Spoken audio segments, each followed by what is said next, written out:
ఎప్పుడైనా మంచి పనులు చేసేటప్పుడు ఇవాళ వీళ్ళే కాదు, ఆనాడు దేవతలు యజ్ఞాలు చేసినప్పుడు కూడా రాక్షసులు వచ్చి ఆ యజ్ఞానికి భంగం కలిగించడానికి ప్రయత్నం చేసిండ్రు. అంత మాత్రాన దేవతలు చేసే యజ్ఞాన్ని ఎక్కడ వాళ్ళ అవంతరాలు కల్పించిన ఆగిపోలేదు. ఈరోజు ఈ నగరాన్ని ఒక మహానగరంగా న్యూయార్క్, టోక్యో లాంటి నగరాలతో పోటీ పడే విధంగా మేము చేసే అభివృద్ధిలో ఎవరు అడ్డుపడ్డా కూడా అడ్డంకులను తొలగించుకుంటాం, అవాంతరాలను అధిగమిస్తాం. ఈ నగరాన్ని గొప్ప నగరంగా తీర్చిదిద్దడానికి ప్రణాళికలు తీసుకొని తెలంగాణ రైజింగ్ 2047 ప్రణాళికతోని ఈరోజు ముందుకు వెళ్ళాలని మేము నిర్ణయం తీసుకున్నాం. ఇవాళ ఇక్కడున్న ఫ్లోర్ లీడర్ రాజశేఖర రెడ్డి గారు కావచ్చు, మిగతా వాళ్ళందరూ కూడా మన ప్రణాళికల్ని ప్రజలకు తీసుకెళ్ళండి.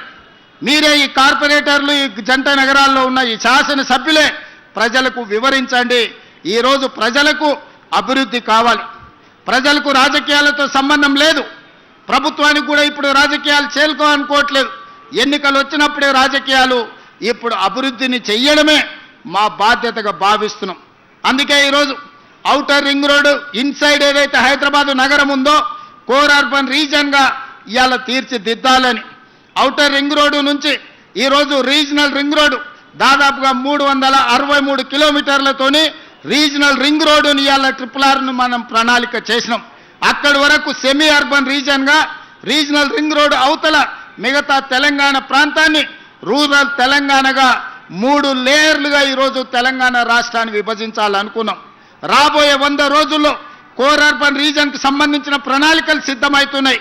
ఆ ప్రణాళికలలో భాగంగా ఈరోజు ఢిల్లీ దేశ రాజధాని, పార్లమెంట్ అక్కడే ఉంది, ప్రధానమంత్రి గారు అక్కడే ఉన్నారు, కేంద్ర మంత్రులంతా అక్కడనే ఉంటారు.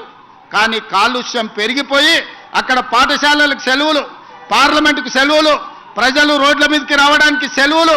ఈరోజు ఢిల్లీ నగరంలో నివసించలేని పరిస్థితి వచ్చింది. దీనికి ప్రధానమైన కారణం, ఇంత పెద్ద దేశంలో దేశ రాజధానిలో ప్రజలు నివసించలేని పరిస్థితి వచ్చింది అనంటే ఆనాటి పాలకులు ఢిల్లీ నగరంలో సరైన ప్రణాళికలు రచించకపోవడం వల్ల ఈరోజు విపరీతమైన కాలుష్యం వల్ల ఢిల్లీ నగరంలో నివసించలేని పరిస్థితి. చెన్నైలో వర్షాలు వస్తే లేదా ట్రాఫిక్ సంగతి మీరు చూసారు, చెన్నై వర్షానికి అతలాకుతలం అయిపోతుంది. బెంగళూరు నగరం ఈరోజు ట్రాఫిక్లో చిక్కుకొని ఎయిర్పోర్ట్కు పోవాలంటే నగరంలో నుంచి 6 గంటల ముందు బయలుదేరాల్సిన పరిస్థితి వచ్చింది. మరి ఇవాళ మిత్రులారా, జంట నగరాలలో ఉండే యువకులారా, మీరు ఆలోచన చేయండి. మనం ముంబై నుంచి, చెన్నై నుంచి, ఢిల్లీ నుంచి నేర్చుకోవాల్సిన అవసరం ఉన్నదా లేదా? అక్కడ వస్తున్న అవాంతరాలు, ఉపద్రవాన్ని దృష్టిలో పెట్టుకొని మన నగరానికి ప్రణాళికలు సిద్ధం చేసుకోవాల్సిన అవసరం ఉందా లేదా? ఇంకా రాజకీయాల ముసుగులో ప్రభుత్వం చేసే కార్యక్రమాలను అడ్డుకునే వాళ్ళను క్షమించుకుంటూ పోదామా? మీరు ఒక్కసారి ఆలోచన చేయండి. ప్రజలకు తీర్పు ఇచ్చిండ్రు. 5 సంవత్సరాలు ఎవరు పరిపాలన సాగించాలనో ప్రజలు ఆమోదం తెలిపిండ్రు. 5 సంవత్సరాల కోసం ప్రజలు ఎన్నుకున్న ప్రభుత్వాన్ని పని చేయనీయకుండా ప్రతిరోజు కోర్టులో లిటిగేషన్ వేసి పనులు చేస్తున్న వాళ్ళ మీద బురద జల్లి ఈరోజు నగర అభివృద్ధిని అడ్డుకోవాలనే ప్రయత్నం చేస్తున్నారు. ఇవాళ ఫైనాన్షియల్ డిస్ట్రిక్ట్ అభివృద్ధి అయితే దాదాపుగా 10 లక్షల మందికి ఉద్యోగాలు వచ్చినాయి. ఈరోజు ఇక్కడనే దుర్గం చెరువు పక్కన నాలెడ్జ్ పార్క్ వస్తే 5 లక్షల మందికి ఉద్యోగాలు వచ్చినాయి. అందుకే ఈరోజు గచ్చిబౌలి స్టేడియం పక్కన ఒక 400 ఎకరాలలో అభివృద్ధి చేస్తే ఇంకొక 5 లక్షల మందికి ఉద్యోగాలు కల్పించాలి, 1,00,000 కోట్లు పెట్టుబడులు తీసుకురావాలని విదేశీ పర్యటనలు చేసి అమెరికా, జపాన్, సౌత్ కొరియా లాంటి, సింగపూర్ లాంటి దేశాలలో పర్యటన చేసి దాదాపుగా 2,25,000 కోట్ల రూపాయలు పెట్టుబడులను ఆకర్షించి ఇవాళ సంస్థల్ని ప్రారంభించడానికి ప్రయత్నం చేస్తే ఈరోజు పానకంలో పుడకలాక దాన్ని అడ్డుకున్నారు. ఇది తాత్కాలికమే. ఆ భూమి 2002-03లో ఎవరికో ప్రైవేటు వ్యక్తులకు కేటాయిస్తే 2024లో సుప్రీంకోర్టు వరకు వెళ్ళి కొట్లాడి 20 సంవత్సరాల పోరాటం తర్వాత ఆ భూమిని వెనక్కి రాష్ట్ర ప్రభుత్వానికి తీసుకొచ్చినాం. ఈరోజు ఎవరో కొందరు అవాంతరాలు, అడ్డంకులు కల్పించినంత మాత్రాన ప్రభుత్వం వెనక్కి తగ్గదు. చట్టసభలలోనే కాదు, న్యాయస్థానాలలో న్యాయం కోసం కొట్లాడి ఆ స్థలాన్ని మళ్ళీ వెనక్కి తీసుకొచ్చి పెద్ద ఎత్తున ఐటీ కంపెనీలను అక్కడ ప్రారంభించడమే కాదు, లక్షలాది ఉద్యోగాలను కల్పించే ప్రయత్నము మన ప్రభుత్వం చేస్తుంది. ఇదే కాదు, ఇవాళ జంట నగరాలలో ఉన్న కాలుష్యాన్ని మనం తగ్గించుకోవాలి. ఇవాళ కాలుష్యమే యమపాశమై మన ప్రాణాలు తీసుకుంటుంది.